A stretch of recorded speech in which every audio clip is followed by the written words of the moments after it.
Frontier Radio Reading Service, a private, not-for-profit organization. As always, please feel free to contact us with your comments, suggestions, and questions you may have. And please stay with us. Our Rain the Buffalo News is coming up next.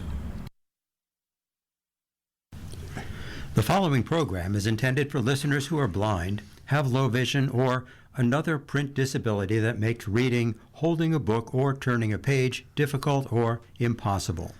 The content is copyrighted by the respective publishers. For more information, please visit us on the web at nfradioreading.org. And hello, your Niagara Frontier Radio Reading Service now presents a reading of articles and features from the Buffalo News for Monday, June 15th. Your readers today are Ted Pajacki. And I'm Ed Howard, and we're going to start with the weather, and it is cooler today. The forecast calls for a cooler and less humid day today, with clouds and some sun, a high of 65 degrees. It'll be partly cloudy tonight with a low of 54, partly sunny tomorrow, a steady morning breeze, and then a passing shower during the afternoon. The high will be 72. On Wednesday, expect clouds and sun with a passing shower. It'll be breezy with a high temperature of 71. And for our area almanac, the normal high and low temperatures for this date are 75 and 58 degrees.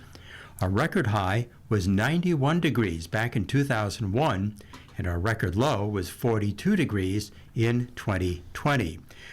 We've had a little bit of rain lately, and we are about 5 inches ahead of where we normally would be year to date. So far this year, we've had 22.2 inches of rain, and our normal year to date would be 17.2 inches of rain. And our air quality index for today is said to be good.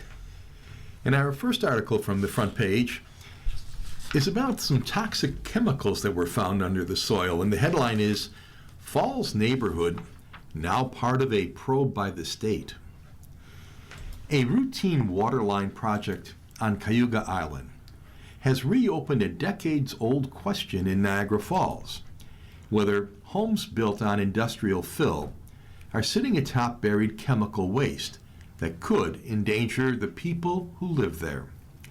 The state is investigating underground chemical pollution on the city's Cayuga Island after utility workers smelled foul odors coming from holes that they dug last fall while working to install a new water main.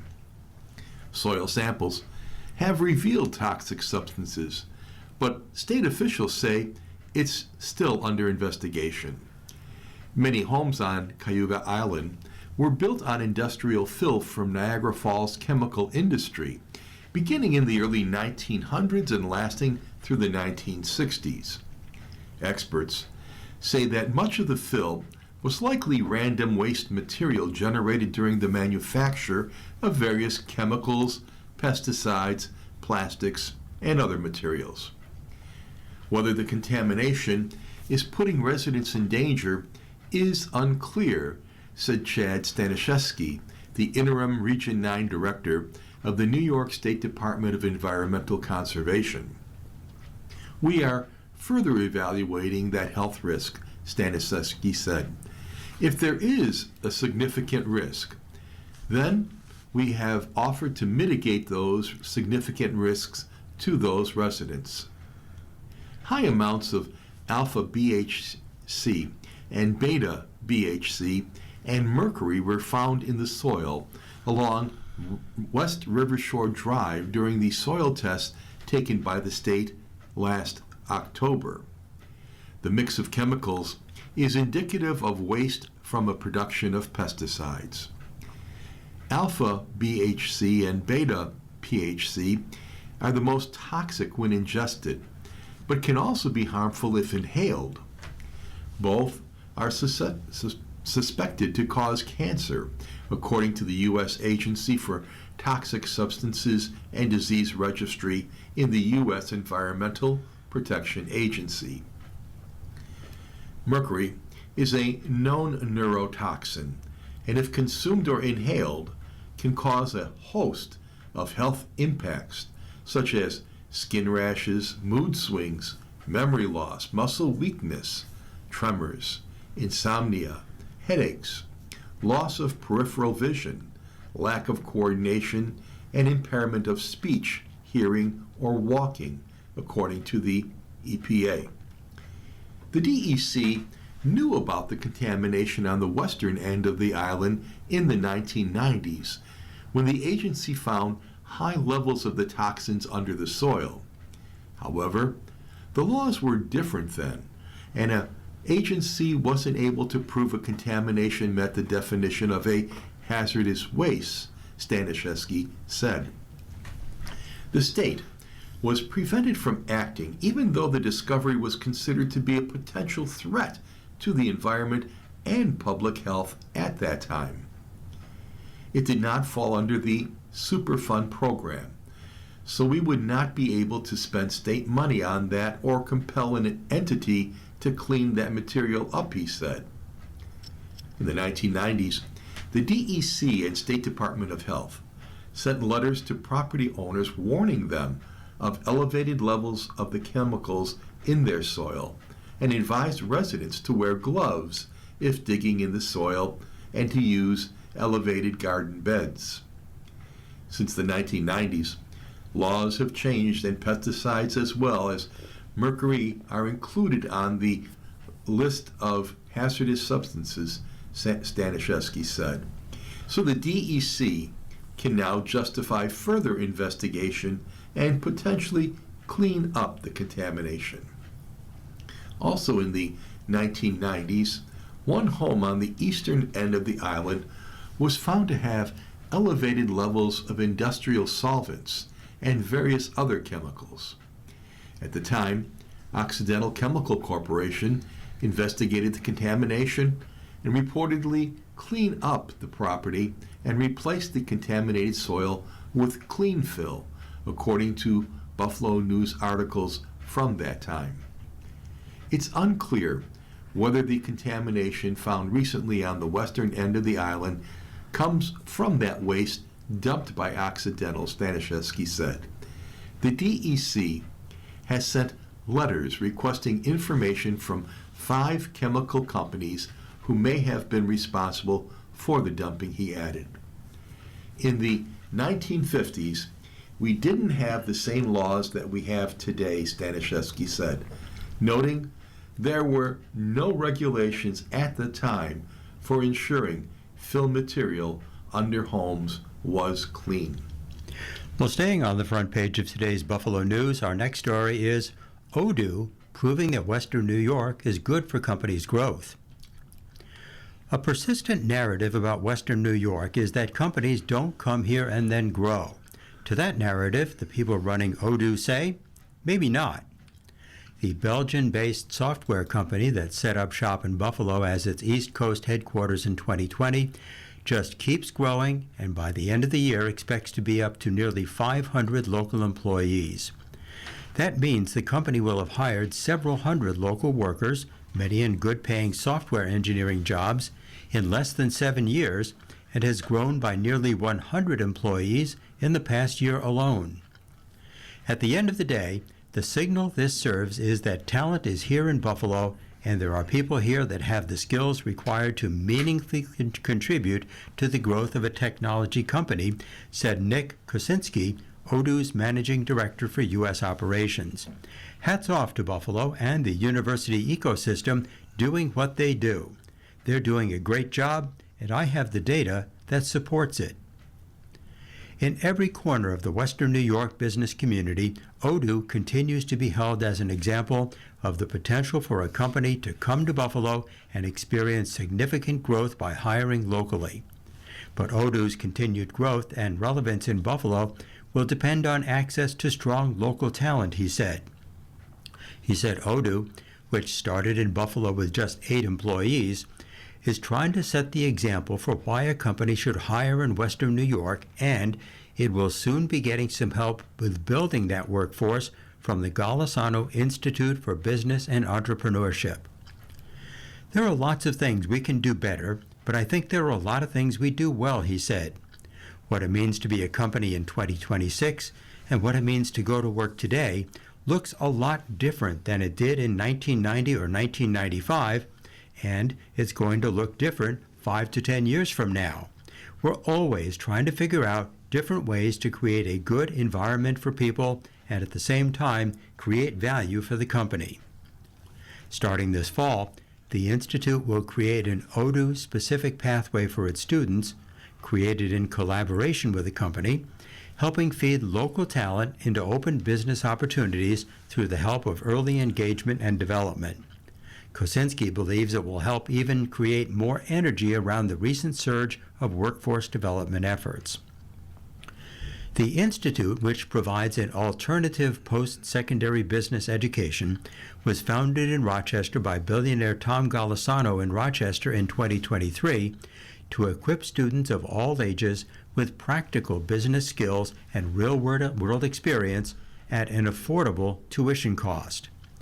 Its second location will open this fall in the former Buffalo News building downtown, which is now being renovated.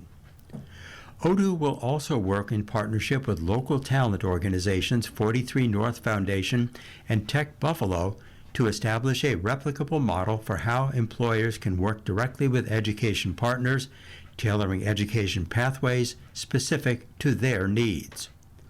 The 2-year full-time curriculum at the Institute that is business-oriented and integrates internships with opportunities to use and test skills will help create a more prepared workforce, Kosinski said.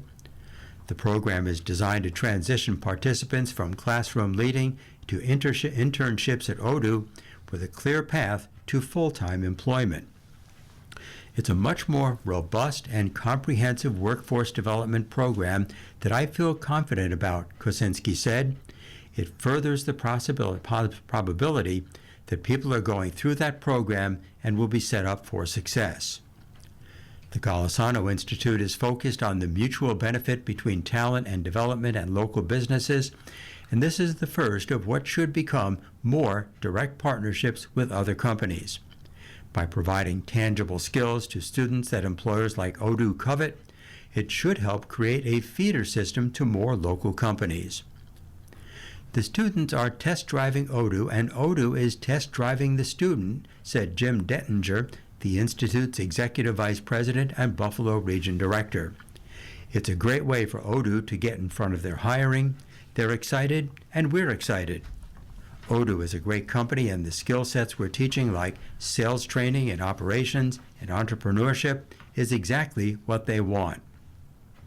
That's only the latest recruitment and retention effort being led by Odoo. Last year, Odoo opened a multi-million-dollar employee kitchen run by a professional chef that's serving employees lunch at no cost throughout the work week at the company's 40 Fountain Plaza office. The kitchen is now producing more than 400 free lunches daily, including a soup and salad bar and yogurt station and specialty meals for people with allergies and food sensitivities. Odoo moved from a smaller space at Seneca One into the massive space at Fountain Plaza in October 2023, leading to the opening of the cafeteria. That practice is popular in Silicon Valley to increase employee productivity, but it is not often seen in Western New York.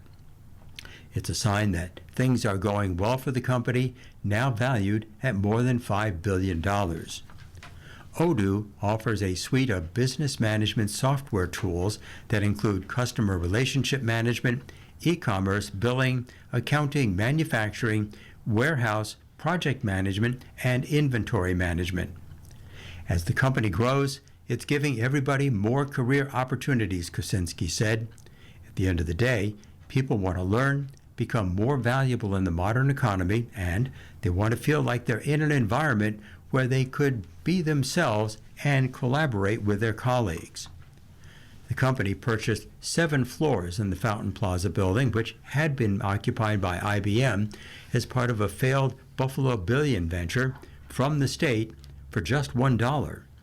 Under its deal, Odoo must create 75 jobs during each year through 2028 for a total of 350 jobs. That means Odoo must reach a headcount of 525 by the end of 2028. Kosinski believes the company will be at that point around the first or second quarter of next year, which would surpass the state goal at least a year and a half early. He also said that Odoo's success is a clear sign that Buffalo is not behind other similar cities and that other companies should be coming here to reap the benefits that the ecosystem offers. Kosinski is still considering ideas for attracting employees and partnerships with the community, which could include more relationships like the one with the Golisano Institute, because it feeds into the common interest of the region. You are listening to a reading of today's Buffalo News on your Niagara Frontier radio reading service, and the time is 15 minutes after the hour. And now we move on to the opinion section of the news, and we start with the editorial by the News Board, and it's simply entitled About Time. Just because something has been the same since the 1840s does not mean it's still fine as it is. Aging in place without any updates isn't good for the built environment, and it's not good for policies that haven't recognized decades of socio-political change. That's a central reason why, as reported by the News' Robert Gavin, a proposal to create 3 new state judicial districts, including one consisting of solely Erie County, has passed both houses of the state legislature. Lawmakers, with the strong encouragement of bill sponsor, Assembly Member Jonathan Rivera from Buffalo, and State Deputy Majority Leader Michael Generis from Queens, convinced their colleagues to pass this common sense measure aimed at creating a judiciary that better reflects the community it serves. The proposal would carve Erie, Monroe, and Onondaga counties out of their current multi-county districts and make each its own judicial district, while surrounding counties would remain grouped in the existing districts. Moreover, it will update district lines that have remained unchanged since 1847. Rivera was expansive in his verbal illustration of all that has occurred in the 179 years that have passed. The Titanic has sunk. We've landed on the moon. A million things have happened in the period of time, and I'm confident that the way that the world looked like then looks very different in every measurable way. And that's an end of the quote there.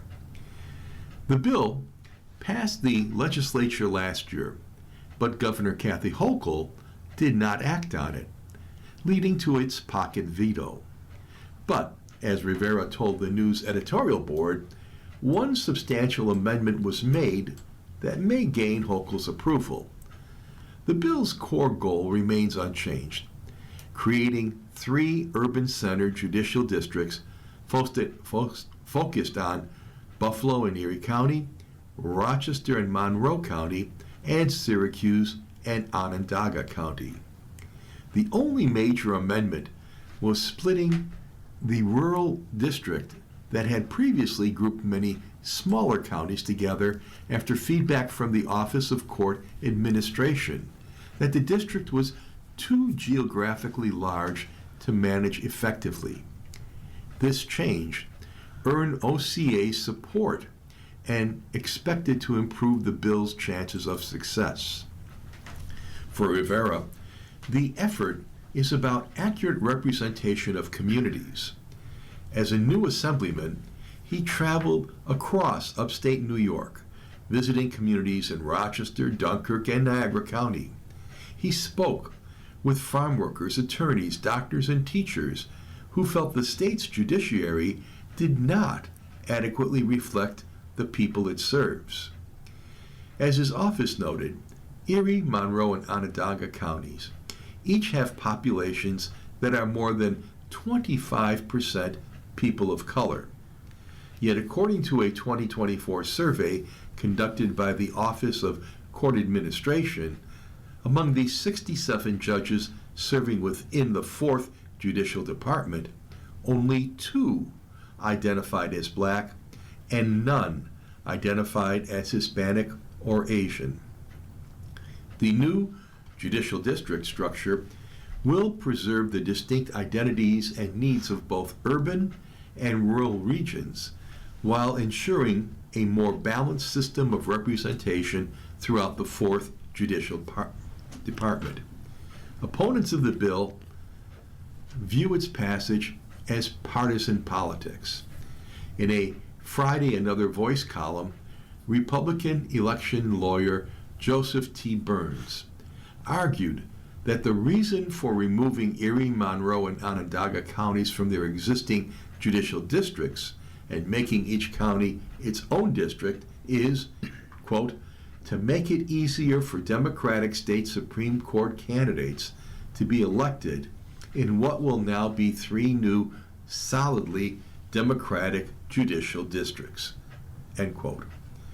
Burns and other opponents of the bill are entitled to their opinion, but lines drawn in 1847 deserve scrutiny. New York's population, communities, and demographics have changed dramatically since then. The state's judicial map should change with them. Well, staying on the editorial page, we come to the Another Voice column, and today's column deals with first responders, and the author is Christina Johnson, who is a veteran advocate at the Asbestos Ships Organization. And her headline is, Cancer Registry Will Help Assess and Protect. She writes, firefighting in Buffalo entails constant engagement with environments shaped by dense urban neighborhoods and a deep-rooted industrial legacy marked by toxic hazards. From tightly packed residential blocks to long-standing manufacturing zones, emergency responses in this robust city have potentially exposed over 700 personnel to harmful combustion byproducts including heavy metals, asbestos, fine particulates, volatile and semi-volatile organic compounds, and inorganic gases. Tragically, repeated contact with these contaminants has eventually contributed to a troubling occupational risk profile, with national statistics indicating firefighters now face 9% higher cancer incidence and 14% increased mortality compared to the civilian population. Worse, such an issue can be more complex for service members as military operations have heavily relied on specialized yet hazardous tools. For example, Niagara Falls Air Reserve Station has notoriously relied on aqueous film-forming foam with key components known as per- and polyfluoroalkyl substances, that is PFAS, which have contaminated over 700 facilities nationwide. Given this, it's not surprising that countless personnel have also become susceptible to various cancers. To better understand the concerns surrounding toxic exposure in the fire service, the National Firefighter Registry for Cancer was established in 2023 to systematically document occupational histories and health outcomes of all first responders, including those in the military. With such data, researchers and policymakers are better equipped to assess exposure, identify cancer patterns, and support stronger safety measures and benefit systems for those affected. As of May 21st, roughly 49,500 firefighters nationwide, including more than 1,500 New Yorkers, have enrolled, making the registry one of the largest occupational cancer tracking efforts in the country. However, it is critical to note that the latest data still represents only a fraction of the national firefighting workforce. Expanding this enrollment is essential. It will guide future policy decisions involving firefighter protections, medical monitoring, and long-term support systems for those confronting elevated exposure risks. Our editorial cartoon today is by Al Goodwin of the Creators Syndicate. And it pictures a recent college graduate sitting on the right side of the image, and he's wearing his cap and his gown, and he's interviewing for a job. And sitting across from him, behind a desk that says staffing, is a robot with the letters AI on his chest. And the robot is simply asking this recent graduate one question. The question is this: on a scale of it was just peer pressure to, I'm starting a revolution.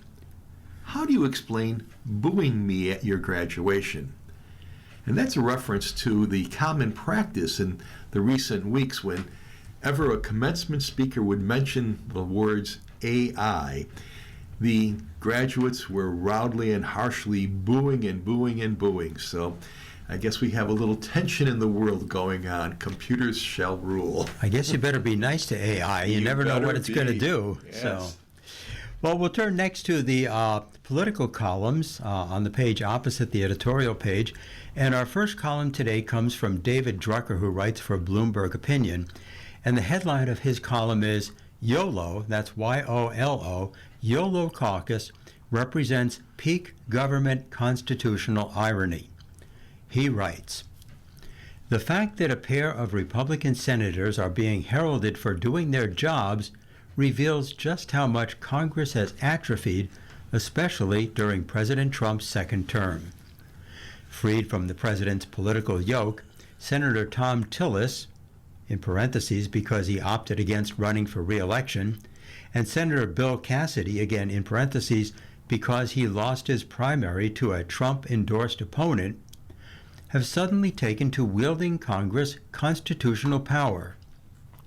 North Carolina's Tillis almost single-handedly forced the Trump administration to abandon a bogus investigation of then Federal Reserve Chair Jerome Powell.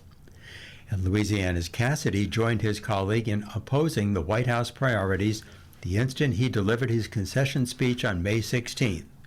He voted with Democrats for the first time to limit Trump's war-making powers in Iran.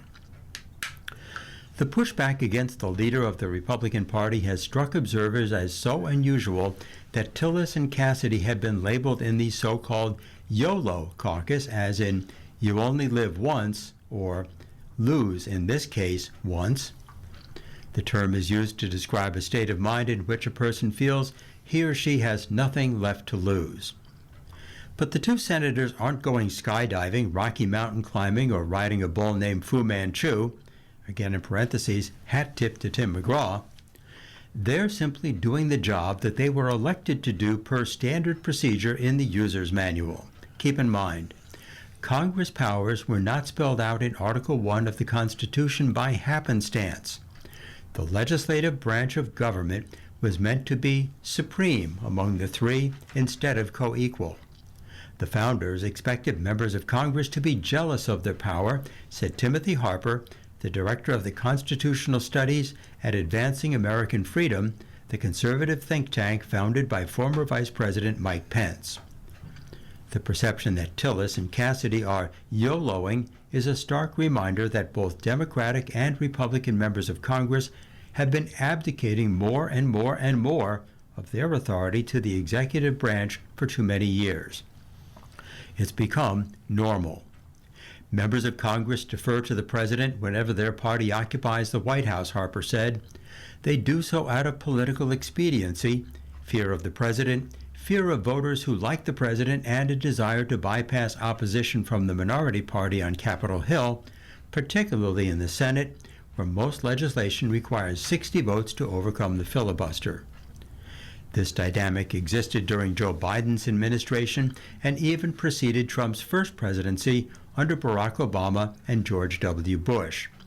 But under Trump's second administration, the expansion of executive authority has happened on a scale so large that many Americans have come to believe the fabric of democracy is under threat. The important question now is, will other GOP lawmakers join Tillis and Cassidy in the YOLO caucus? It's probably wise to avoid, as former Fed Chairman Alan Greenspan might say, overexuberance.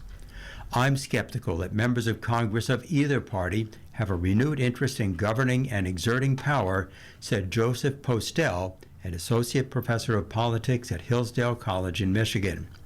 There has certainly been some pushback from congressional Republicans recently, but I think it is mostly due to the unpopularity of the president's policies and actions.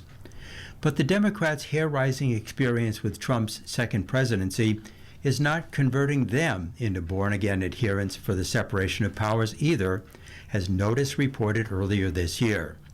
Predictably, the party wants the next Democratic president to have the opportunity for the same troubling powers seized by Trump. We can't play the game that Republican presidents get lots of power and Democratic presidents don't, Senator Elizabeth Warren of Massachusetts, a Democrat, told Notice. As the saying goes, you only live once. You are listening to a reading of today's Buffalo News on your Niagara Frontier Radio Reading Service, and the time is 30 minutes after the hour. And our next opinion piece comes to us from Allison Schrager, and the headline is, Influencer Economy Has Crossed the Line and Changed the Game. Saturdays in Greenwich Village require contending with lines. Starting at 9 a.m., you see blocks-long queues of people waiting for all sorts of things: bagels, pastries, pizza, soggy sandwiches, premium frozen yogurt with candy on it. Even if you don't want to, you will get swept up in a line because they take over the sidewalks. I don't mind. The lines are the visible representation of capitalism at work. Commerce, meritocracy, the fruits of technological innovation are all on display, thanks to the rise of the influencer economy. I'm also aware that all these people aren't waiting for the food exactly. The lines exist because someone posted a short video saying, "This French dip will change your life," or "This dot cake is the best in the city." The line waiter wants to get that sandwich or cake so they can share their experience and grow their audience, or maybe just gain the approval of their network. According to one survey, 60% of Gen Z and 48% of millennials say they have waited in line for more than 30 minutes to eat a specific food in the last year. Most say they do it again, and that at least part of the motivation was that they could post it on social media, all of which is revealing about the economy. Inequality has become more obvious to everyone. There's an hours-long line for one pizza place, while the struggling shop around the corner only has a few customers. Getting the influencer's approval is a matter of luck and knowing who to target.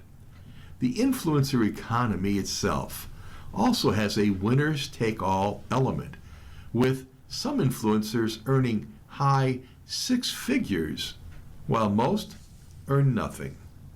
That said, it's worth noting that the influencer economy is an improvement on what came before. I recently reread a decades-old cover story in a New York magazine about young women dubbed Power Girls, who controlled much of Manhattan's trendiest nightlife in the late 1990s. They were the original influencers, high-heeled, attached to their flip phones, and with bleached and straightened hair. They own PR firms that could make or break a business. They could draw up a guest list for a launch party, get a celebrity to go to a restaurant or a club, and then make sure it had a line outside the door. These women all shared two characteristics. They were young and extremely well connected. It was a rare and powerful combination. Back then, the internet was still young, and there was no social media.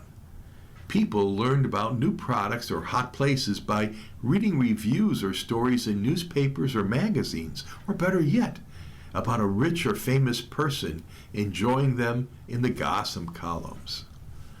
Now, the world is different. Social media has democratized information, and influencers have largely replaced PR people. If you want to build hype and make a brand, you hire or engage an influencer. Today's power influencers are also young, but they might come from anywhere. They don't need wealth or connections. They don't even have to live in New York. All they need is a phone, a little charisma, a loud voice, and a willingness to document 90% of their waking hours. About 75% of Gen Z millennials have been a content creator, and that's a viable career. And 45% say they are the creators, most as a hobby. It is a much more democratic way to wield power. Audience size is crucial. You must court an economically diverse population.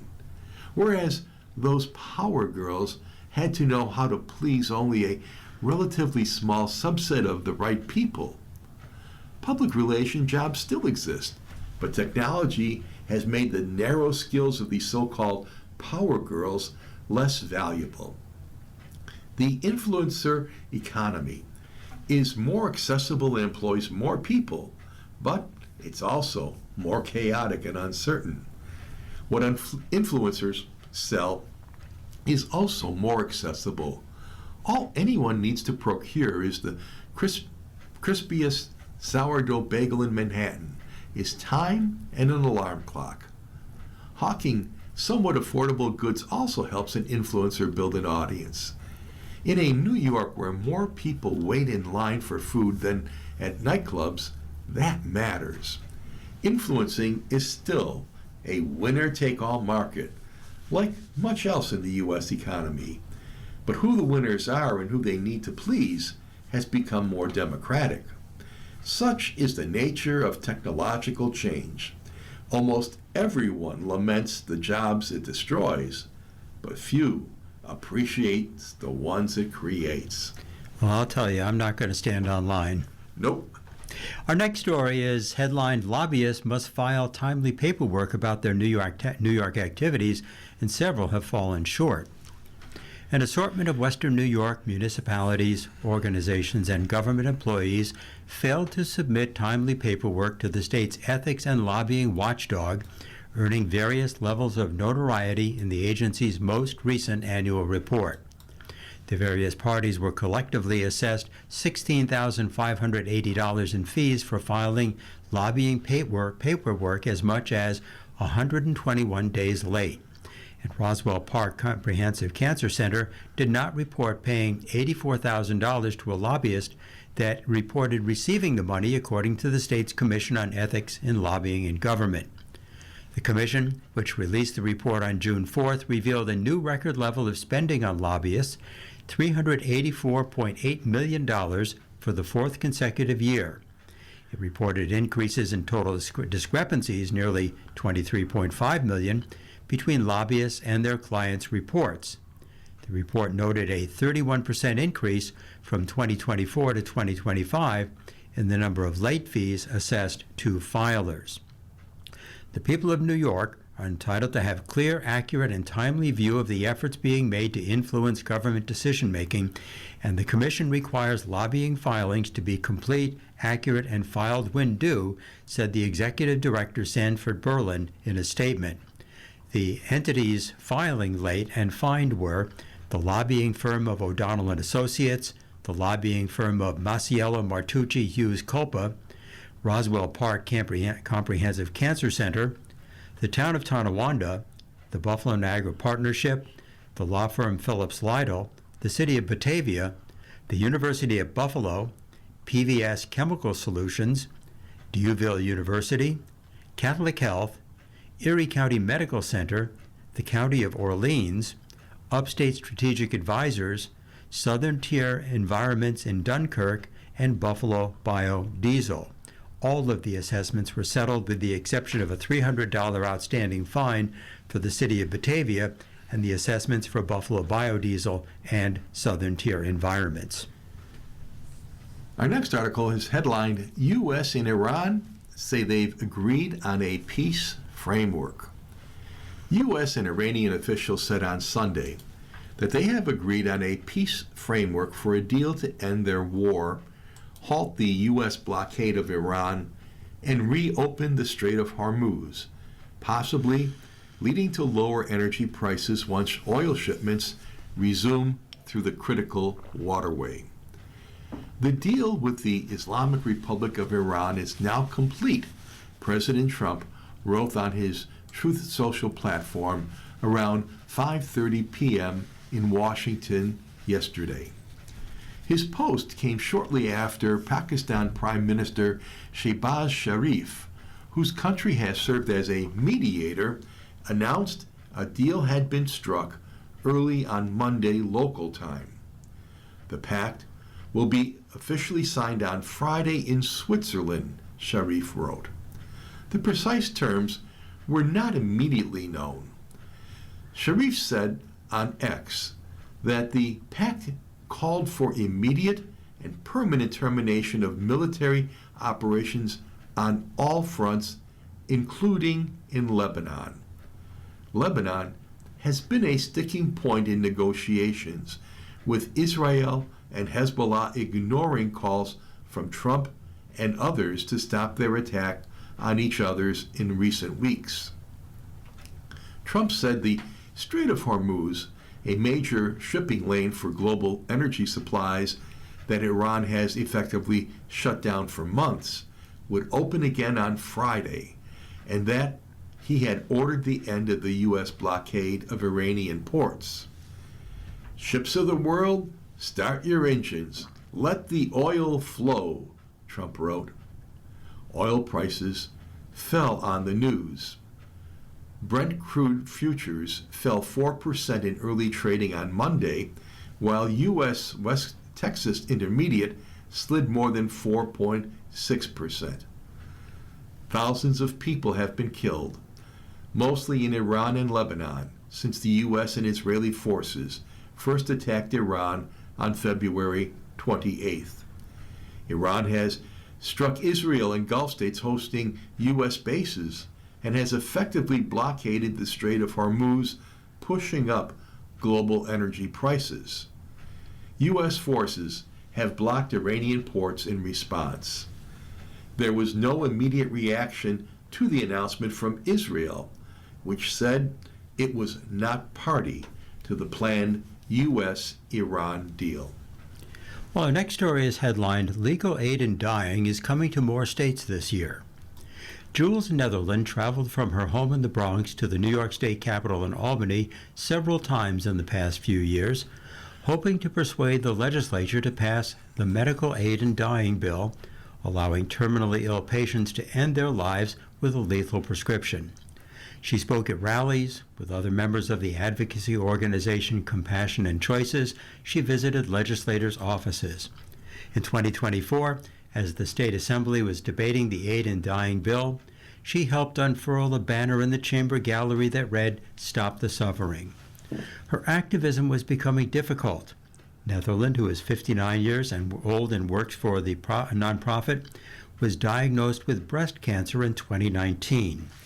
"I did a full year of aggressive treatment," she said, "chemotherapy, a mastectomy, radiation treatment every weekday for 5 weeks, 6 months of 2 oral medications." She recovered and felt well until the cancer returned a few years later. Although metastatic breast cancer is incurable, drugs are keeping her disease at bay for now. She feels fortunate, but also fatigued, that she contends with brain fog, gastrointestinal symptoms, and joint pain. As she emailed and called legislators, Netherland feels that she might die before Aid in Dying bill, first introduced in New York in 2016, could become law. But on June 9, 2025, after the Assembly approved the bill, Netherland was in the state Senate chamber watching the aye votes mount and seeing it pass. Governor Kathy Hochul signed an amended version in February, and it is scheduled to take effect on August 5th. A similar law is slated to take effect in September in Illinois, which would become the 13th state plus the District of Columbia where medical aid in dying is legal. A breakthrough moment, said Kevin Diaz, president of Compassion and Choices, which has spearheaded the long campaign for such laws. After almost 30 years, Oregon's law, the first in the country, was enacted in 1997. The addition of 2 populous states means that almost a third of Americans will live in one where medical aid in dying is legally available. A Pew Research Center survey last spring found that almost 2/3 of respondents didn't consider the practice morally wrong, either because they thought it was acceptable or not a moral issue. Support crossed various political and religious lines. A narrow majority of Republicans and 76% of Democrats both found that physician-assisted death, also sometimes called physician-assisted suicide, to be permissible, and so did most Catholics, Jews, and non-evangelical white Protestants. According to poll, Trump is losing support in rural America. Brian Rauch has felt the squeeze of higher gas prices on his 30-mile drives from his home in rural Stevensville, Montana, to the doctor's office. He's also noticed food prices going up, and as an Air Force veteran, he sees little rationale for the U.S.-Israeli war on Iran. These are among the reasons the 42-year-old increasingly disapproves of the performance of President Trump, the man he voted for in the last 3 presidential elections, putting him among a growing portion of rural Americans disappointed by his leadership in Washington. Trump's approval rating among rural Americans dropped in June to a new low of 50%, according to a June 3rd through 8th Ipsos poll.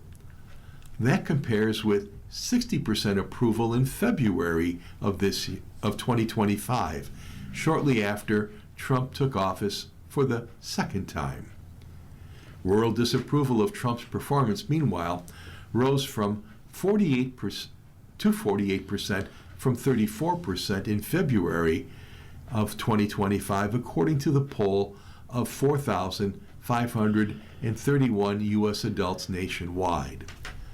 The poll, which was conducted online, had a margin of error of 3 percentage points for people in rural areas and 2 points for Americans overall. The discontent is notable for a voting bloc that has strongly supported Trump in his campaigns and could have implications for Trump's Republican Party in the November midterms, where they will defend slim majorities in Congress. Trump won rural voters by 40 points in 2024's election, up from 31 points in the 2020 election and 25 points in 2016, according to an exit poll analysis by the Pew Research Center. Trump's overall approval rate of 35% is also near the lowest of his political career, as most Americans fear a continued rise in gas prices fueled by the Iran war, according to the latest Reuters Ipsos poll. Brian Shaver, who is 62, an insurance agent in Hattiesburg, Mississippi, voted for Trump in 2024's election, but said he is frustrated by persistently high food prices. Shaver, who said he has long supported Republican politicians and once worked for Mississippi Senator Roger Wicker when he was a congressman, is now concerned that high prices will hurt the party in the midterms. "I have a feeling we're going to be in big trouble in November," he said. Driving the decline in rural support is disapproval of Trump's stewardship over the cost of living and the U.S. economy, the polling data revealed. Just 31% of rural respondents said they approve of Trump's handling of those issues, while 61% disapproved. In February 2025, about 45% of rural respondents approved of Trump's handling of cost of living issues and 43% disapproved. Rauch, who works at a nonprofit that helps military veterans adjust to civilian life, said he backed Trump consistently since his first run for the White House in 2016. But he said that Trump's more erratic behavior this term risks alienating trading partners and further driving up everyday costs for Americans. He's also concerned about the rapid expansion of data centers in Montana that could compromise water access. Rural Americans may be more exposed to higher gas prices because they drive more on average than urban Americans. Those living in rural places travel an average of 30 miles daily in a vehicle, compared with 17 miles for urban residents. The most recent information available reports. Well, normally at this time we review the death listings, but as has been the case on Mondays lately, the Buffalo News is not reporting any death listings, and so we're going to move on to Georgia Nichols' Royal Stars. So, if today's your birthday, happy birthday. You're genuinely interested in other people. You're intuitive, compassionate, and a great team worker. This is a year of building and construction for you to create both internal and external structures. Simplicity is the key. Take charge of your health. Now, the stars show what kind of a day you're going to have. 5 stars is a dynamic day, 4 stars is a positive day, and 3 stars are average. And we'll stop there because everybody's having a 3, 4, or 5-star day today. We'll start with Aries, 4 stars. Stay on your toes today because surprise invitations to fun occasions, social outings, or anything related to sports might make your day. Tonight, you should relax at home. For we Taurians, we're having a 4-star day. It says, stock the fridge because your home routine might be interrupted today. But hopefully in a pleasant way. Surprise company might drop by. Tonight we should be having conversations. For Gemini, it's a 4-star day. This is a marvelous day to schmooze. It's also a romantic day, so don't hesitate to make your move. Tonight you should check your money. For Cancer, it's a 4-star day. Financial matters are a bit unpredictable today. Nevertheless, a surprise gift, favor, or some money might benefit you out of the blue. And tonight, you win. For Leo, 4 stars. This is a great day to schmooze with others. You feel excited and alive. Romance is definitely favored. Someone unusual might pop into your world, and tonight you should enjoy privacy. For Virgo, it's a 5-star day. With the sun high in your chart, you look great to everyone. Meanwhile, something behind the scenes might surprise you or catch you off guard. Tonight, you should be friendly. For Libra, 3 stars. There's excitement in the air today, which could be due to an unexpected encounter with a friend or someone you haven't seen for a while. Tonight, you're admired. For Scorpio, 4 stars. When dealing with authority figures today, bosses, parents, teachers, or the police, something unexpected but pleasant might happen. Tonight, you should explore. For Sagittarius, 3 stars. Remember that you need more sleep this week. Fortunately, unexpected opportunities to travel might fall into your lap. Tonight, check your finances. For Capricorn, 3 stars. Keep your pockets open because unexpected gifts, goodies, and favors from others might come your way today. Tonight, the word is cooperate. For Aquarius, it's a 4-star day. Exciting romance might sweep you off your feet today. This could be a new love or an exciting injection in a long-term relationship. But tonight, you should work. And finally, for Pisces, it's a 4-star day. 2 strong influences are at play today. You want to relax and hide at home among familiar surroundings. Romance, social outings, and a surprise work-related flirtation might catch you off guard. Tonight, the word is socialize. Okay. Well, now it's time to take a look back in history and to see what important things have happened on this day, Monday, June 15th. Well, back in 1215, King John of England signed the Magna Carta, which is Latin for the Great Charter, a peace agreement between him and the rebellious, liberty-seeking barons that didn't last. Pope Innocent III, who really wasn't too innocent, annulled the treaty before the First Barons' War. The treaty was revived multiple times, and it served as a model for the colonists who drafted the U.S. Constitution. In 1667, French doctor Jean-Baptiste Denis performed the first known blood transfusion. In 1775, the Continental Congress appointed General George Washington as the Commander-in-Chief of the Continental Army. In 1804, New Hampshire approved the 12th Amendment, which restructured U.S. presidential elections by adjusting the Electoral College to eliminate deadlocks and specifying how. In 1836, Arkansas was admitted as the 25th state. The land was part of the 1803 Louisiana Purchase from France. In 1904, fire killed over 1,000 of the 1,350 people aboard the steamboat P.S. General Slocum, a sidewheel passenger ship on its way to Long Island's North Shore.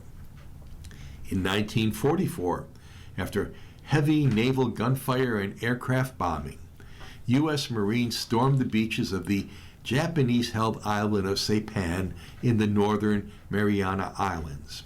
And finally, in 2022, Microsoft ended support for its web browser Internet Explorer, which debuted in 1995.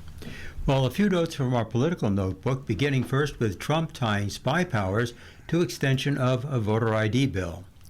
President Trump said that he's opposed to having Congress renew the now expired spy powers for U.S. intelligence agencies unless lawmakers also pass a controversial voter identification bill.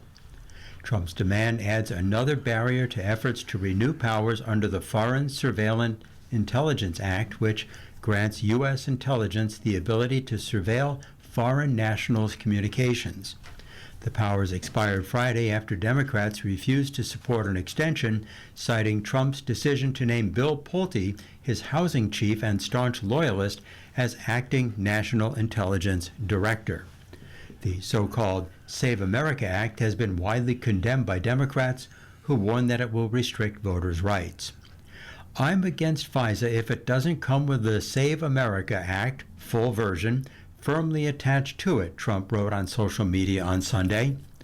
Trump has tried to pressure Congress into adding the Save America Act, which, among other things, would require voters to show more identification on election days, onto other must-pass bills, including the Department of Homeland Security funding measure that was passed last week.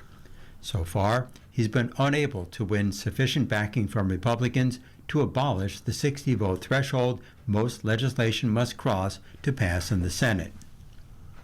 Also in Washington, Senator Mitch McConnell, the former head of the chamber's Republican majority, was admitted to a hospital Sunday morning, a spokesman said in a statement. McConnell's spokesman, David Popp, did not elaborate on why the Republican lawmaker from Kentucky was hospitalized and did not provide an update on his condition. He said in a statement that McConnell is receiving excellent care. You are listening to a reading of articles from the Buffalo News for June 15th on your Niagara Frontier radio reading service. We'll return for some more readings after this short break. Your readers today are Ed Howard and Ted Pajacki. If you're listening to this publication online, you're probably using our website, a podcast player like Spotify or iTunes, a streaming service like Siro, or a smart speaker. Did you know that we now have a dedicated app that can be downloaded to any mobile device, like a smartphone or tablet, for free? App users can conveniently access our live stream and any episode of our podcast easier than ever. To download the app, just type NFRRS in the search window in the Apple App Store or in the Google Play Store. Contact us anytime if you have any questions by calling 716-821-5555, extension 5. Thank you.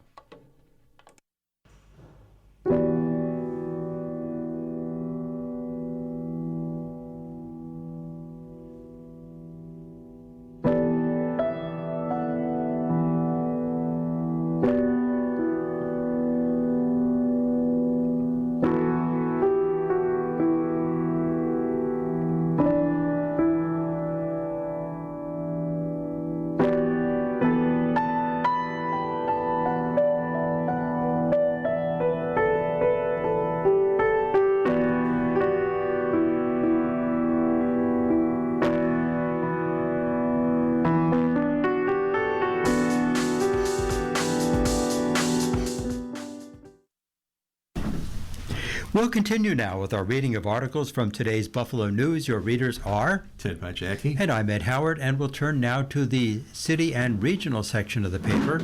And the first story here is hopefuls in the 149th district race state their cases.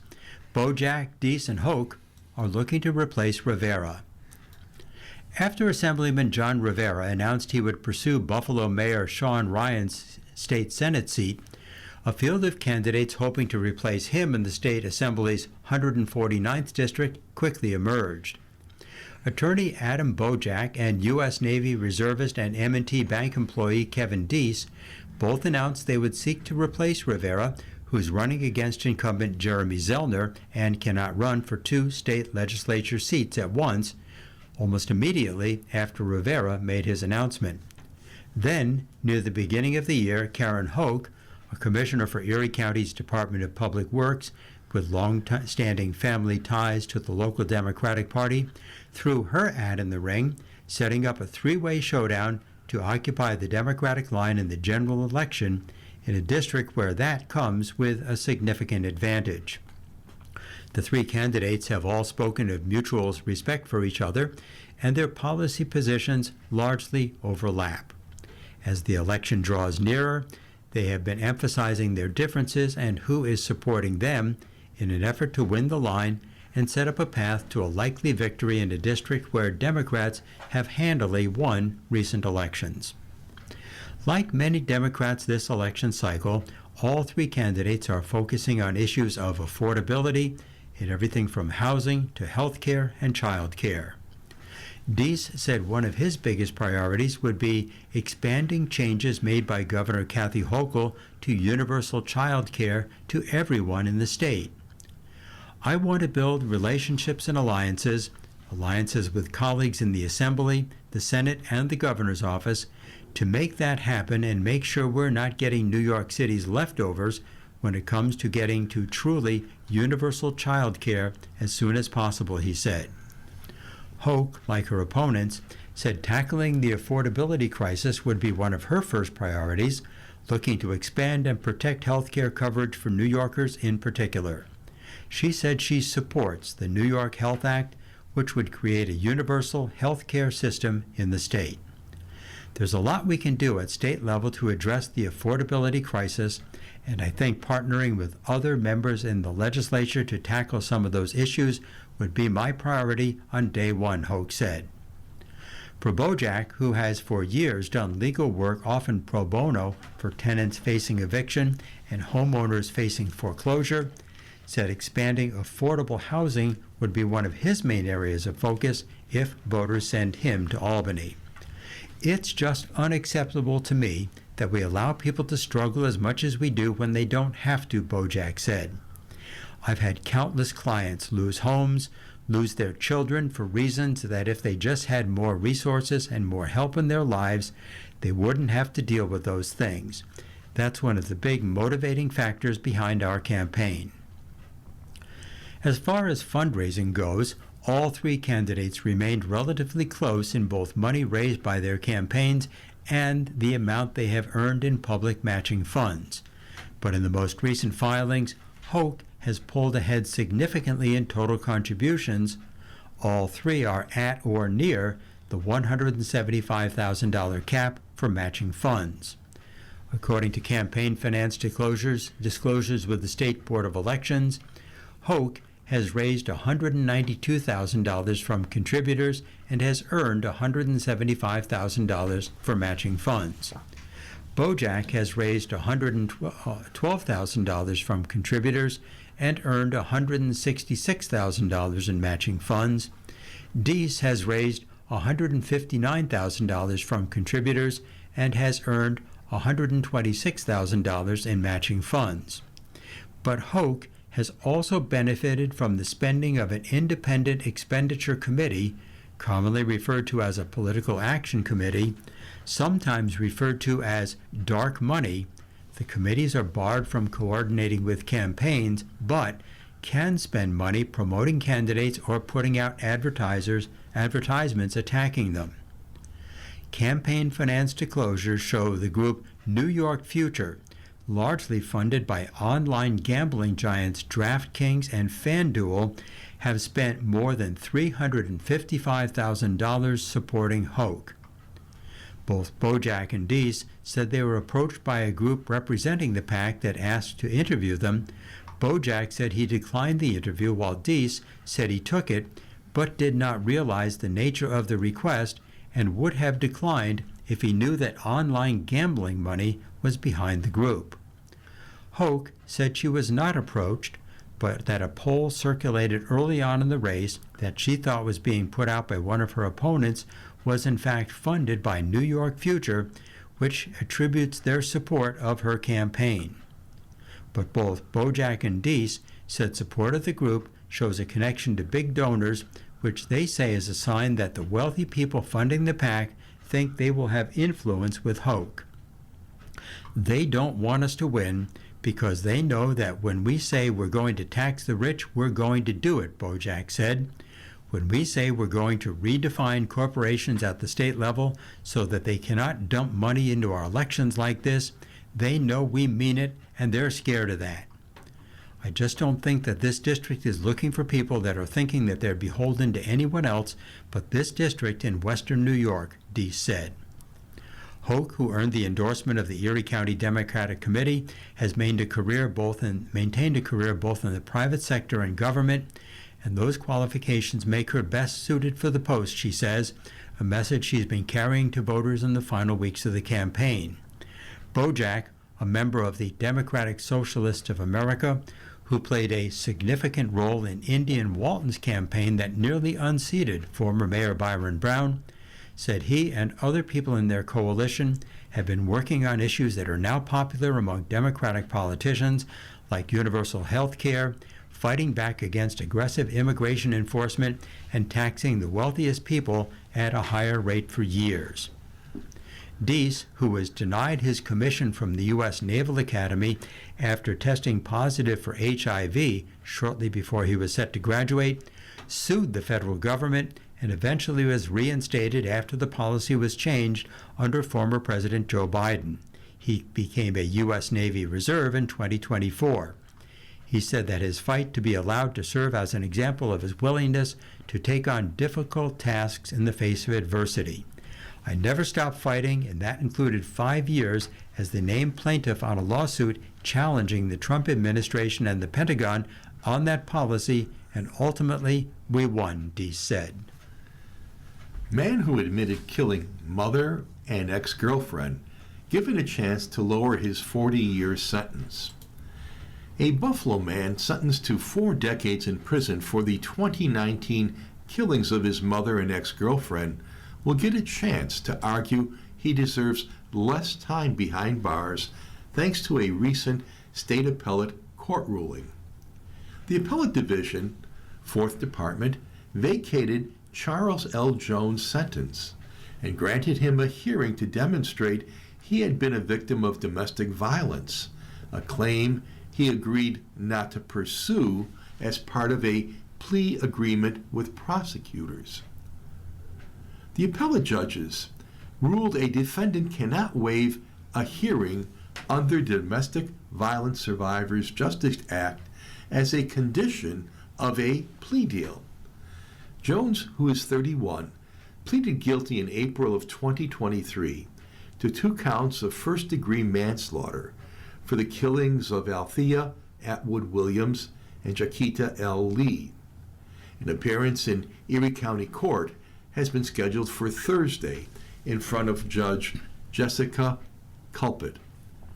How much time Jones spends in prison may not be the only issue reopened by the 4th Democratic Department's ruling. The Erie County's District Attorney Office believes the appeal court's ruling allows the trial court judge to determine whether the plea agreement had been invalidated. The matter has been remitted to Erie County Court for the trial court judge to make a determination regarding the plea agreement and the sentence, District Attorney spokeswoman Caitlin Monroe said in an email. Jones' former attorneys with the Legal Aid Bureau of Buffalo disagree. This hearing does not disturb the plea deal in any form, Ian Harrington, Legal Aid's Deputy Executive Director in Criminal Practice, said in an email. Well, early voting is off to a slow start in Erie County's primaries. Early voting for a relatively quiet primary election season opened this weekend at 38 sites in Erie County, with about 1,100 ballots being cast by early afternoon on Sunday. The turnout's not super high, said Brian M. Grogan, junior election clerk. It might pick up a little bit next weekend. Unlike some years with multiple high-profile races, this year's primaries feature only a handful of contests in Erie County. The Reverend Frida Van Balen Webb was just among a handful of voters who showed up Sunday to vote at the Lackawanna Senior Citizen Center on Martin Road on an overcast and sometimes rainy day. Webb said she's still a fan of early voting, even though a computer glitch on Sunday made the process take longer than usual for her to get a ballot. I've been coming here for early voting for some years, said Webb, an Episcopal priest who lives in Hamburg. I don't think there's anything magic about voting on Election Day. The main thing is making sure the votes get counted. Around noon, Webb was just the third voter of the day at the Lackawanna site. Today's the quietest I've ever seen it. I'm not sure what that's all about, she said. Registered voters may vote at any of the participating early polling sites, even if the site is not in their regular voting district. Dolores Belanti said she was grateful to be able to vote on her schedule. It's all about convenience, she said. And she still feels strongly about participating in the voting process. Sure, it's my right. Hopefully it stays that way. It's democracy in action, she said. Election Inspector Santa Lopez agreed it was a very slow day, but she said she expected turnout to grow stronger. It'll probably pick up. It's early yet. As the week progresses, we'll be getting more, said Lopez. Primary elections usually draw far fewer voters anyway, so the slow start in early voting this primary season is no surprise, added Gail Lipka, another elections inspector at the Senior Center. I don't think a lot of people know it's early voting this week, said Lipka. Early voting runs through June 21st. Weekend hours are between 9 a.m. and 5 p.m., with weekdays between noon and 9 p.m. And in some entertainment news, acclaimed revival of Ragtime is set for Shea's Buffalo. The Broadway musical revival of Ragtime was a big hit at the recent 2026 Tony Awards, winning 4 trophies, including one for the Best Music Revival. And next year, it's coming to Shea's Buffalo. The Historic Theater will launch the North American tour of Ragtime in the fall of 2027, giving Western New Yorkers the first opportunity to experience the production before it continues into cities across the United States and Canada. We are incredibly proud to welcome Ragtime. This is exactly the kind of story Shea's was built for, said Brian Higgins, Shea's president and CEO. Being selected as the premier venue for the tour of this Tony Award-winning production is a testament to what Shea's has built over a century: relationships, reputation, and a community of theatergoers who are enthusiastic about great work.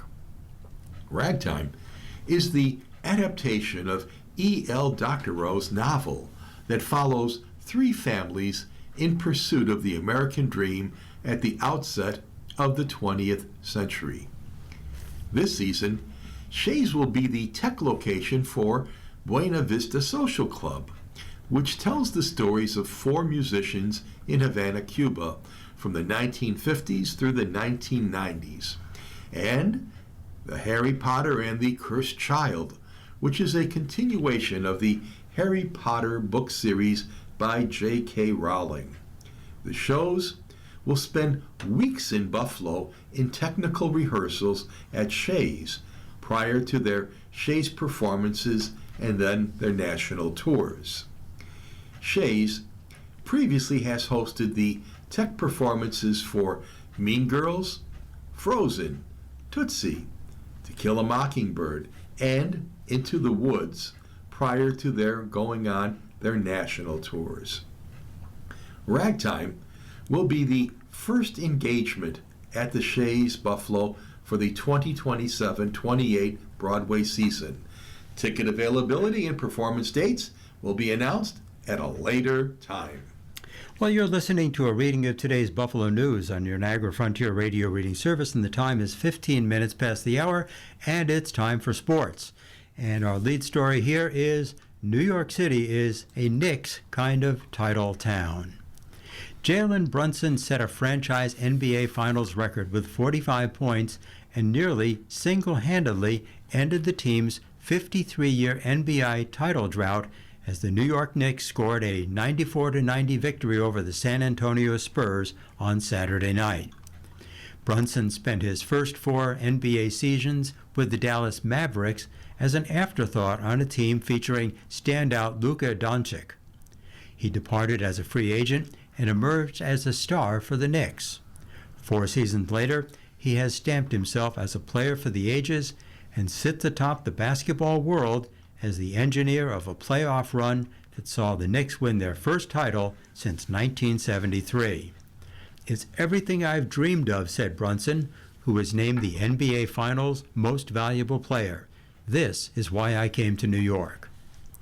Brunson scored 29 points in the second half of Game 5 as New York overcame a 15-point third-quarter deficit, winning 4 of the 5 games in the best-of-7 series.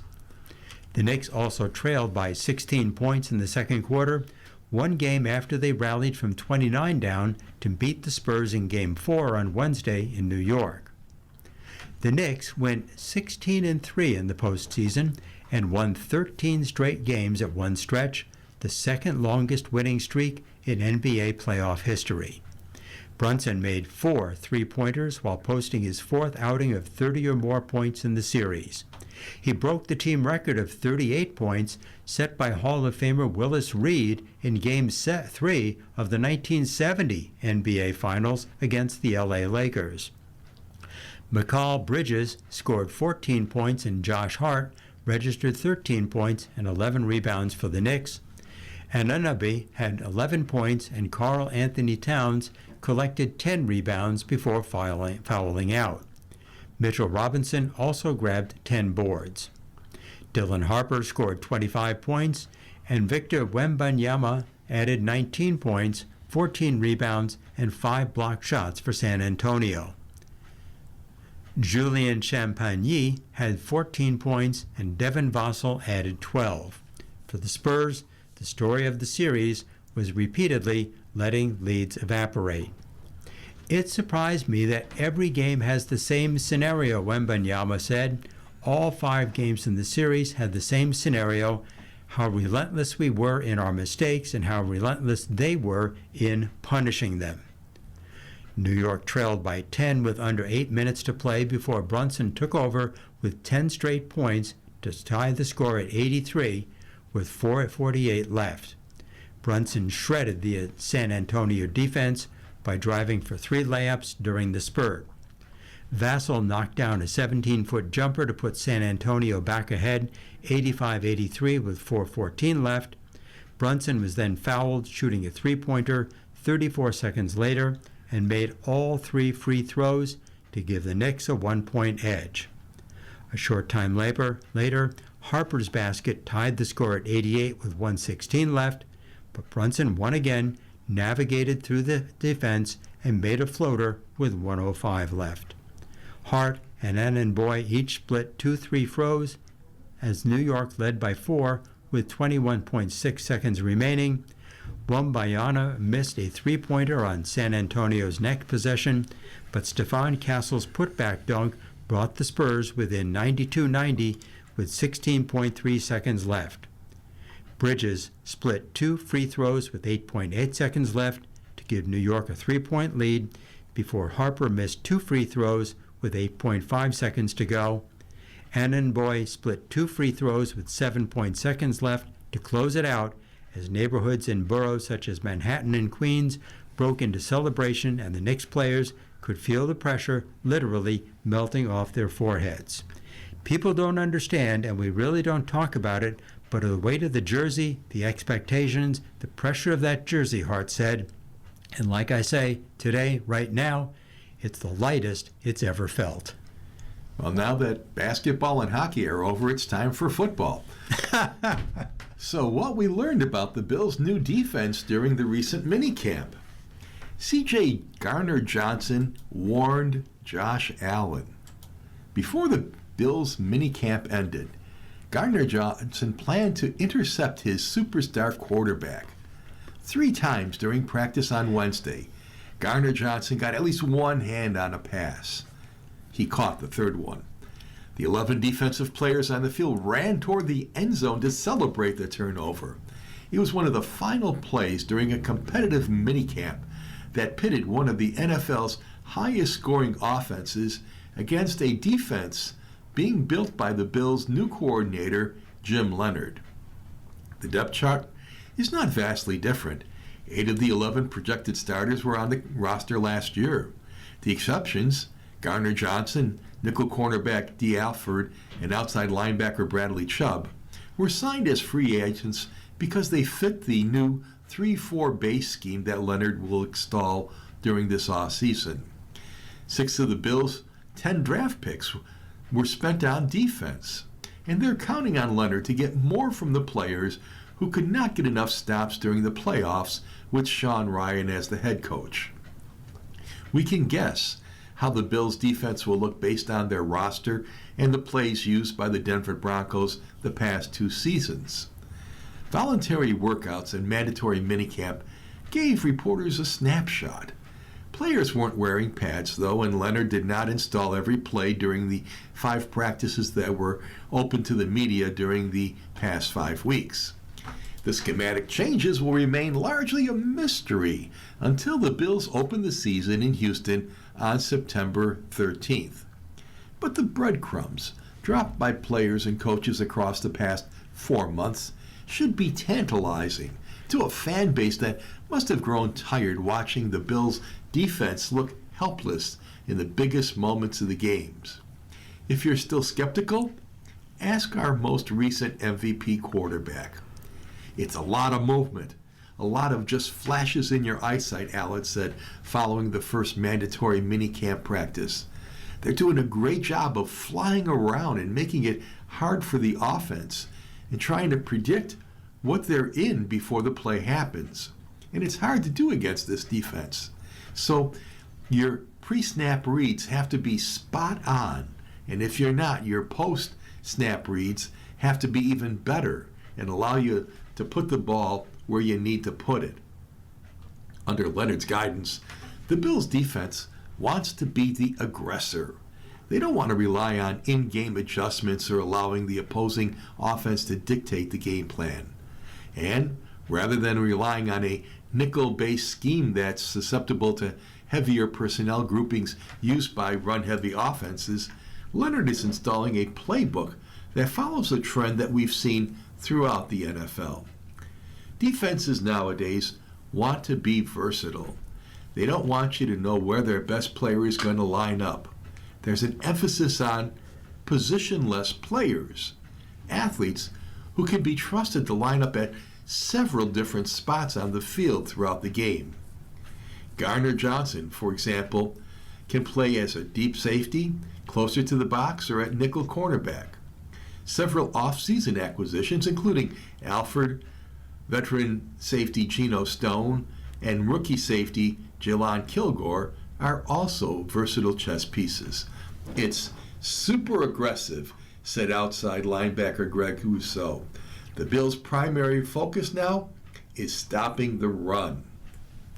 Well, we're not quite done with hockey yet, and with the second title, it's Sweeter Carolina. Rod Brind'Amour captained the Carolina Hurricanes to their first Stanley Cup in 2006, and now, 20 years later, he'll get his name on the trophy again as head coach of the Hurricanes. Rookie goaltender Brandon Bussi, a waiver wire pickup from Florida in October, made 22 saves to win his 3rd straight start and record his first career playoff shutout and Jackson Blake had a goal and an assist to lead the Hurricanes to a 3-0 victory over the Vegas Golden Knights in Game 6 on Sunday night.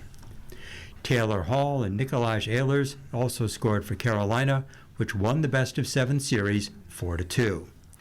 Carolina captain Jordan Staal, who tied a Stanley Cup final record with goals in 5 straight games to start the series and totaled 6 goals in the finals, was awarded the Conn Smythe Trophy as the most valuable player in the playoffs.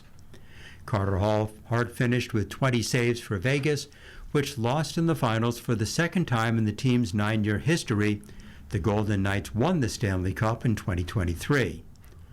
Hall gave Carolina a 1-0 lead with the 3:47 mark of the first period. Jacob Slavin set up the score with a stretch pass from blue line to blue line. Hall was open as he took the pass and broke in on the left wing, beating Hart with a wrist shot past his glove side for his 7th goal of the playoffs and 2nd in the finals.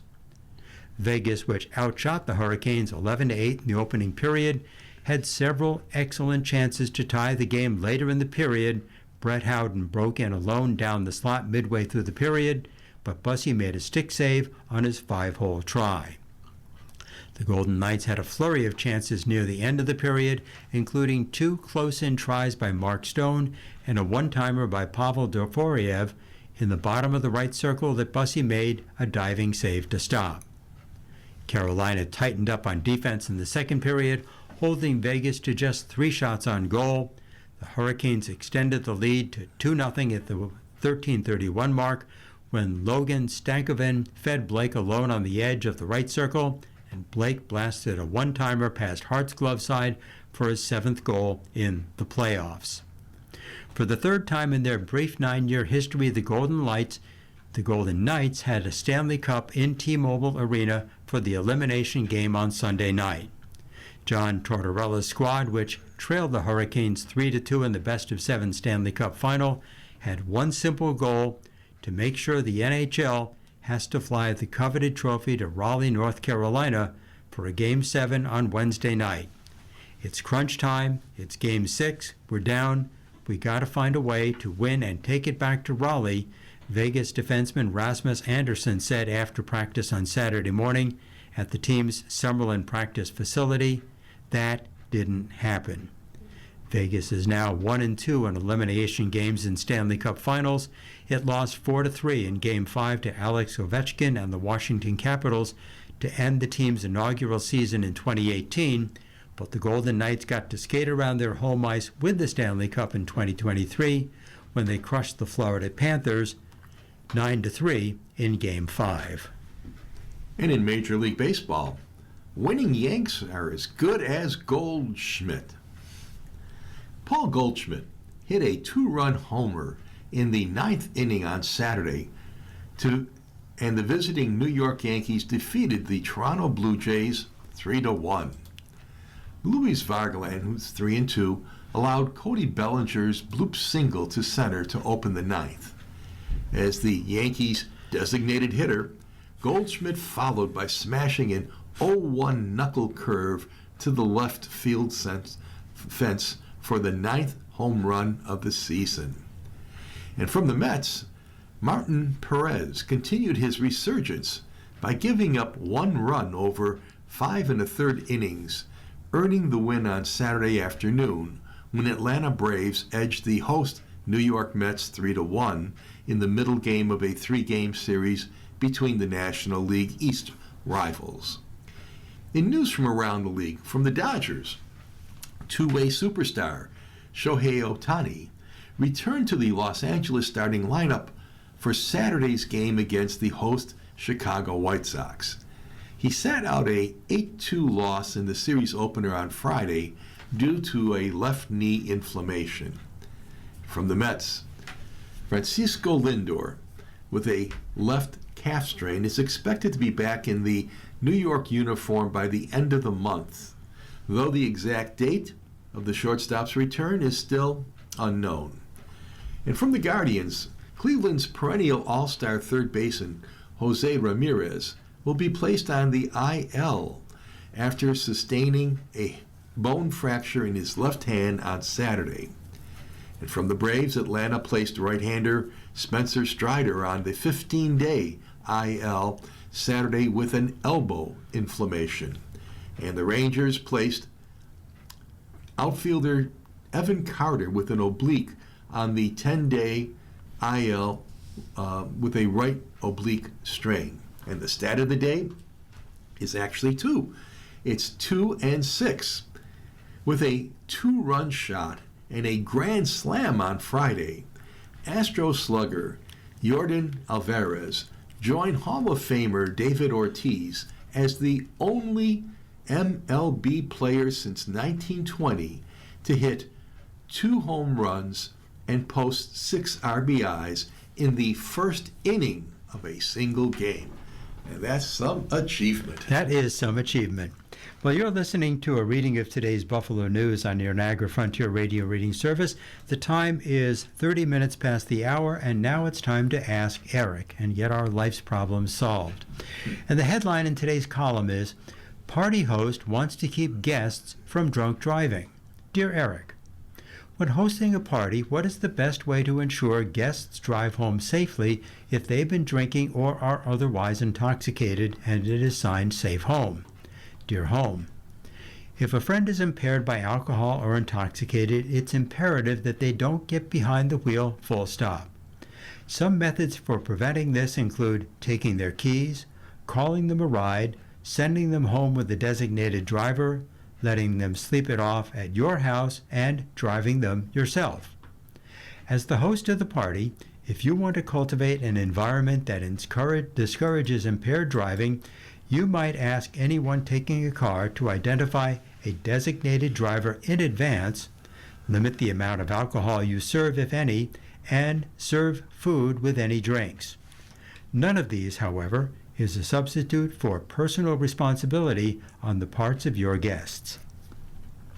Dear Eric, a group of us in our 70s have been going on trips every year for 25 years, but I haven't enjoyed myself the last couple of years because I have a difficult time not feeling that I need to be a caretaker to one person in our group who has major physical issues.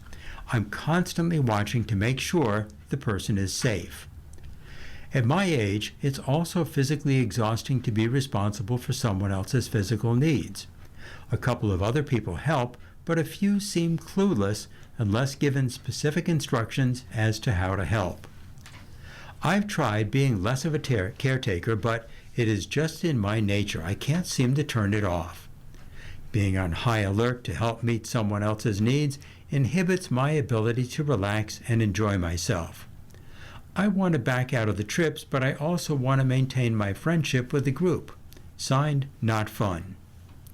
Dear Not Fun, I'm curious about what the person who has physical issues thinks about this. It's the responsibility that you're assuming something that this person has asked for and or something that you and this person agreed upon. It may be the case that there are mismatched expectations here that can be sorted out with conversation. You might tell this person that you've been trying to keep them safe on trips and ask if that's something they feel they need. Or you could then share that the responsibility is overwhelming you and ask that you create alternatives together. This empowers your friend and could present an opportunity for your friend to proactively lean on other people in the group. After 25 years of friendship, it's normal for relationship dynamics to change. It's also normal for your wants and needs to change. It's possible that the annual trips aren't meeting you where you are anymore. Consider taking a year off and see how you feel. This doesn't close the door on your connection to the group, but could allow you to get some needed perspective that will inform your next step. Dear Eric, read your excellent advice to Mrs. Fixit, whose husband wasn't handy but would have meltdowns every time she called a repair person. I would hazard a guess that perhaps her husband also is concerned about costs, and in parentheses, even if money is not a problem, and being taken advantage of by unscrupulous repairmen. Although at the end of his life my dad had managed to accumulate more than enough money to keep him and my mom happy, He was obsessed about money, probably due to his own difficult upbringing and the trauma associated with it. Despite having plenty of money myself, I also fret about home repairs and constantly question whether I'm being overcharged since I am single, a woman, and age 70. I try to get multiple quotes and act like I know what I'm doing, but that doesn't always work, and I have been taken advantage of.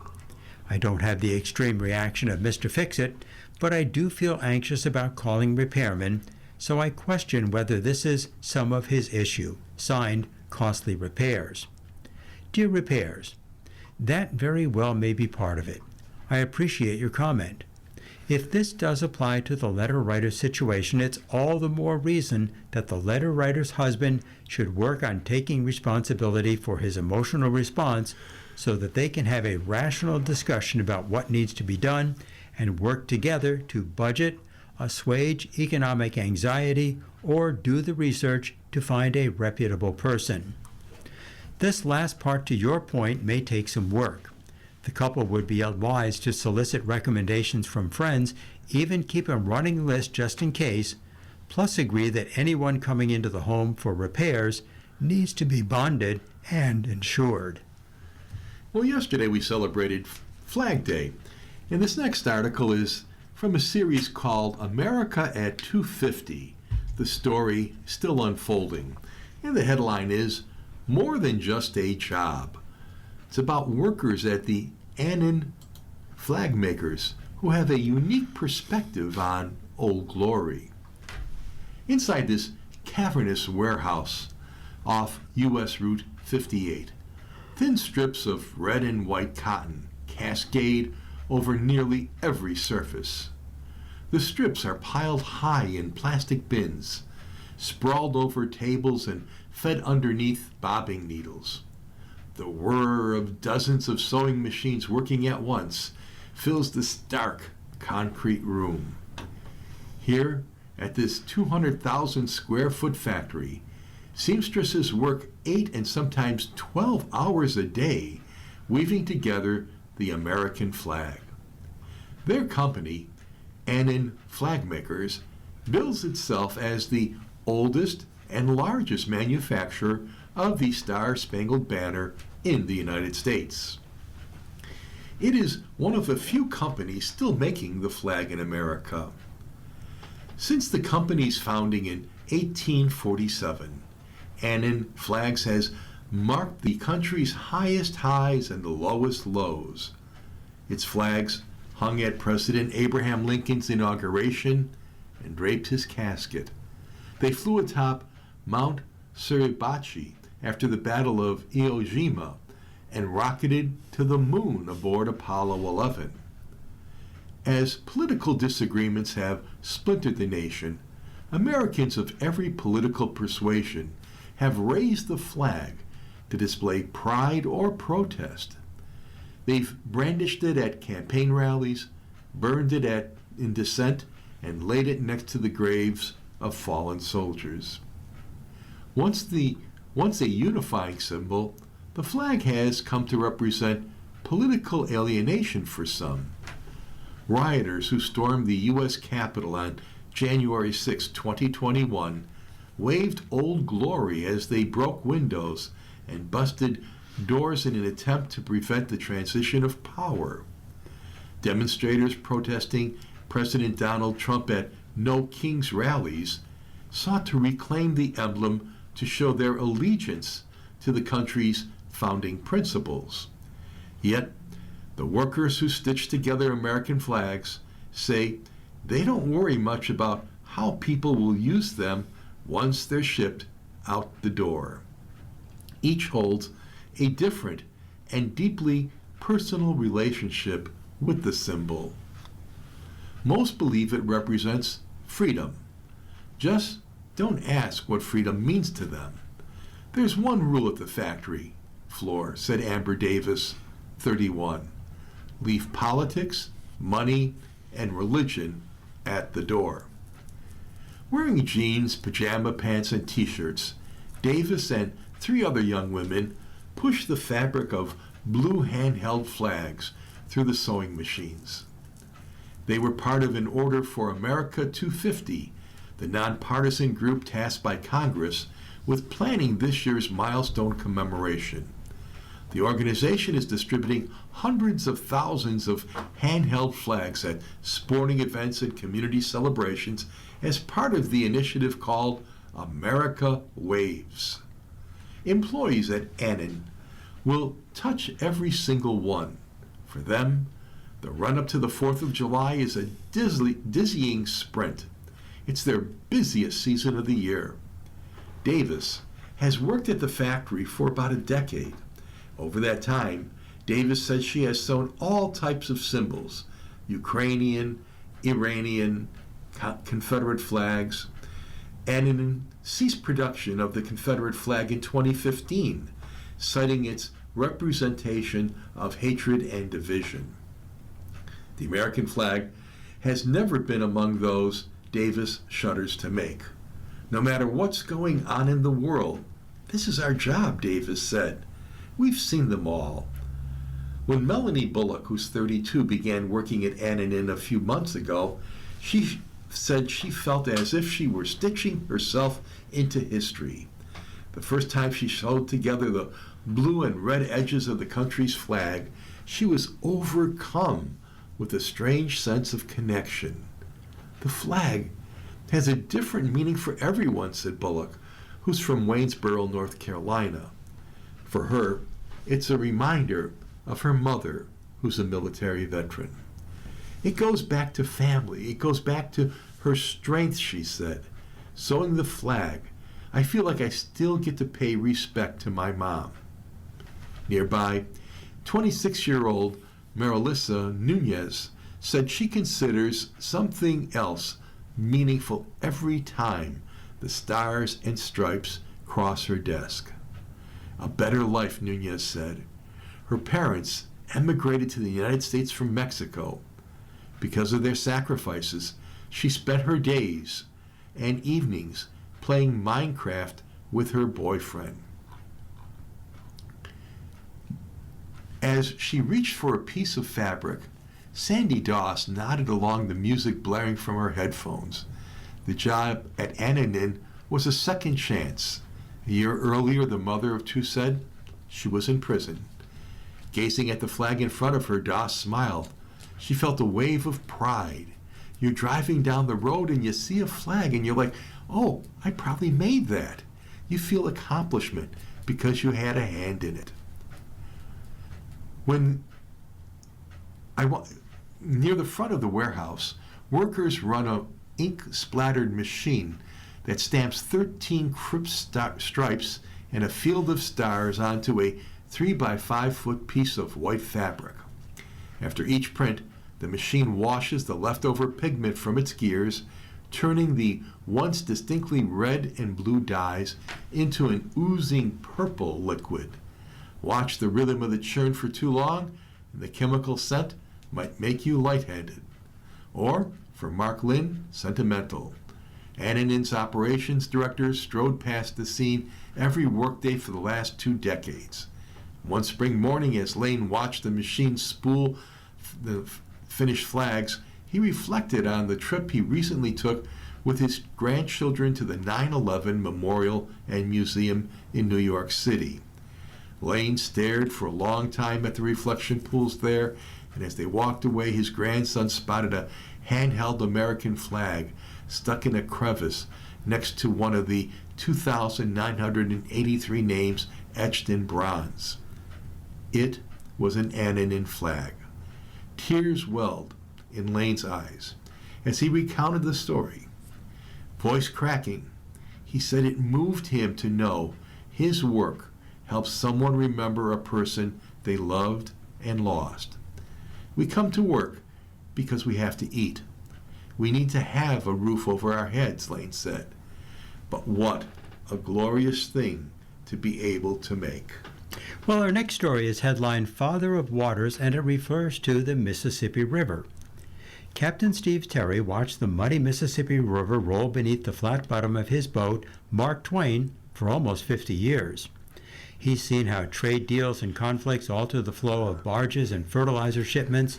He saw how communities tried to tame the mighty waters and battle 100-pound invasive fish. He watched the ebb and flow of tourists, including those who pay homage to Mark Samuel Clemens, the writer known as Mark Twain. Terry's 350-passenger boat resembles one of the steam-powered paddle wheelers that Clemens once piloted on the river. To mark the 250th anniversary of the United States, USA Today dispatched reporters to follow the iconic American journeys and retrace the pathways that helped define us as a country and a people. And Terry is among those who shaped the country even as he himself was shaped by the Mississippi. Tens of thousands of schoolchildren heard his stories, kids who now bring their own children aboard his 120-foot-long riverboat. Flowing about 2,350 miles from its start in Lake Itasca, Minnesota, into the Gulf of Mexico and Louisiana, the Mississippi River borders 10 states and drains an area stretching from western New York to most of Wyoming. There's perhaps no person more closely associated with the river than Mark Twain. Born in 1835 in Missouri, about 30 miles west of the river, Clemens was raised in Hannibal and set some of his best-known stories there. His pen name reflects his time on the river.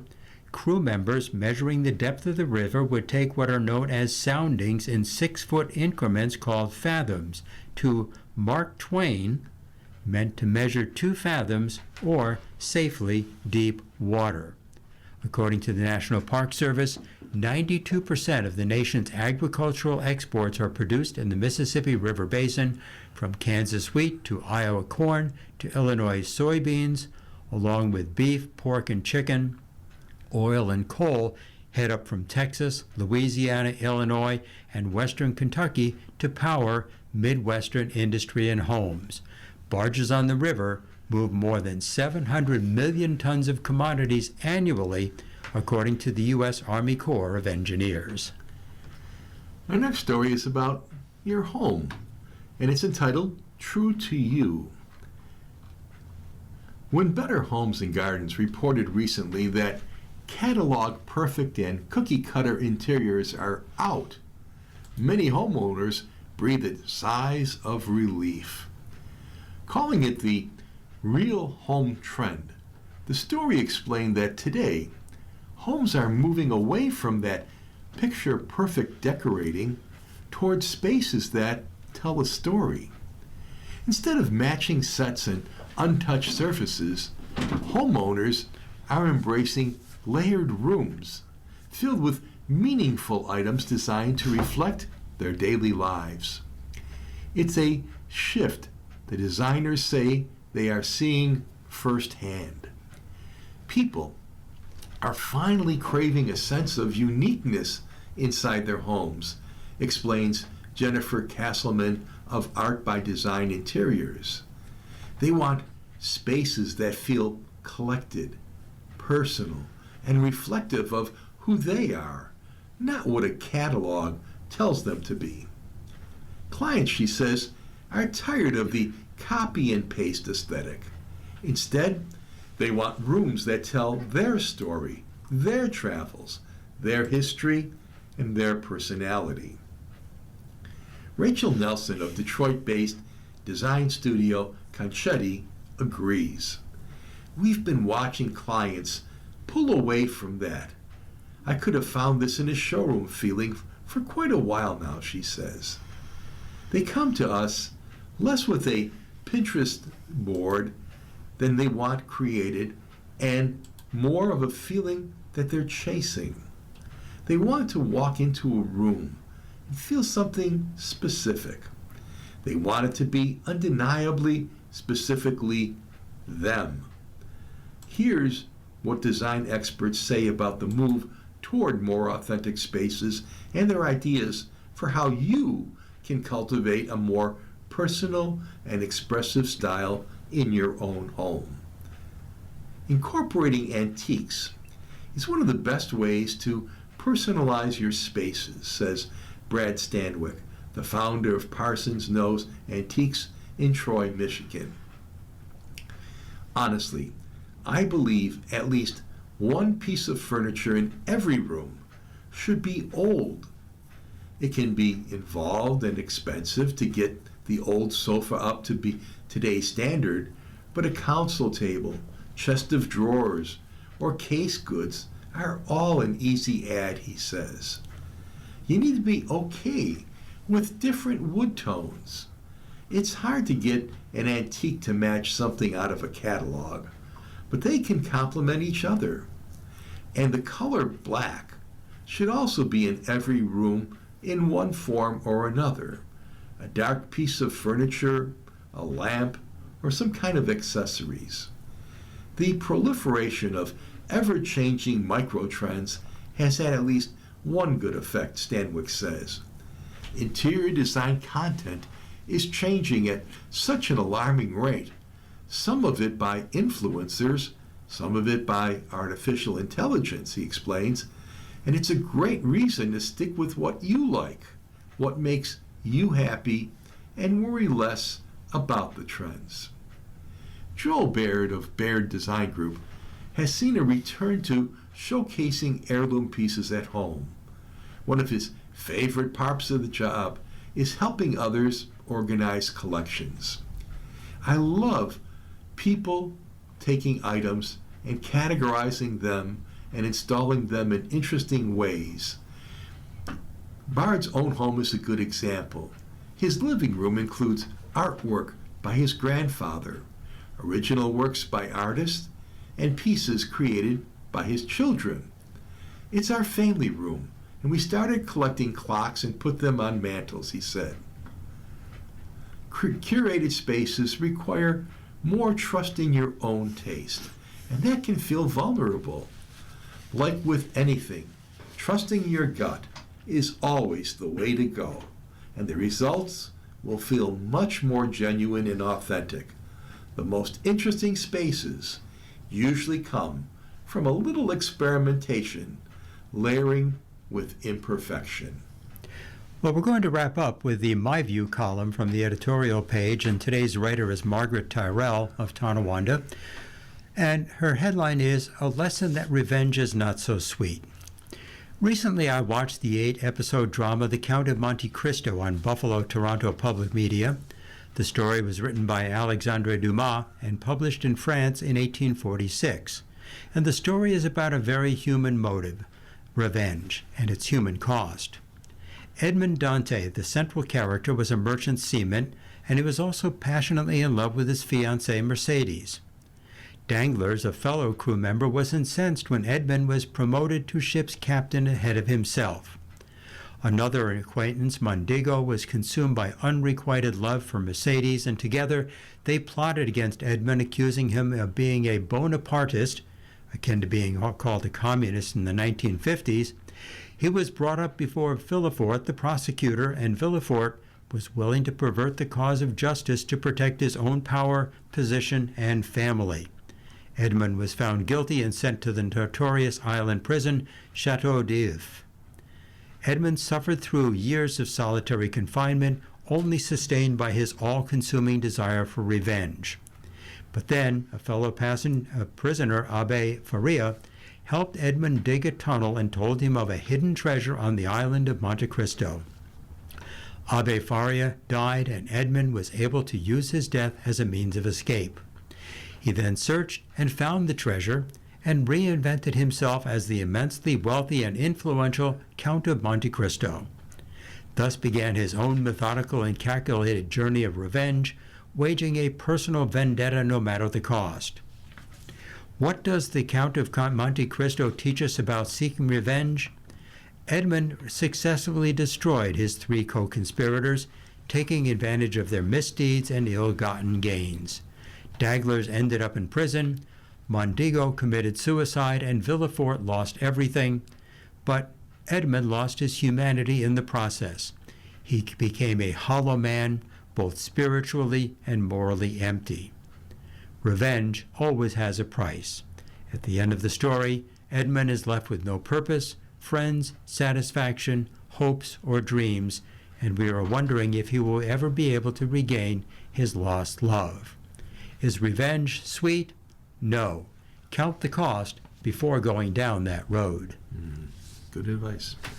You've been listening to a reading of articles and features from the Buffalo News for June 15th. We read the Buffalo News live on weekday and Sunday mornings at 9 a.m. and rebroadcast at 4 p.m. For more information, call 716-821-5555. Your readers today have been Ed Howard. and Ted Pajacki. Thank you for listening and have a wonderful day.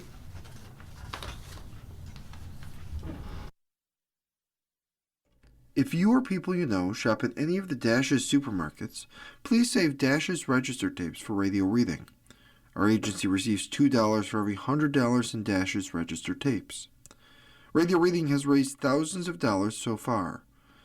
Anyone can drop off their Dash's tapes to the Niagara Frontier Radio Reading Service at 1199 Harlem Road, Cheektowaga, between William and Clinton Streets. Or Dash's tapes can be mailed to the Niagara Frontier Radio Reading Service at 1199 Harlem Road, Cheektowaga, New York, 14227. Any questions on Dash's tapes for Radio Reading? Call us at 716-821-5555, and thanks for caring.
following program is intended for listeners who are blind, have low vision, or have another print disability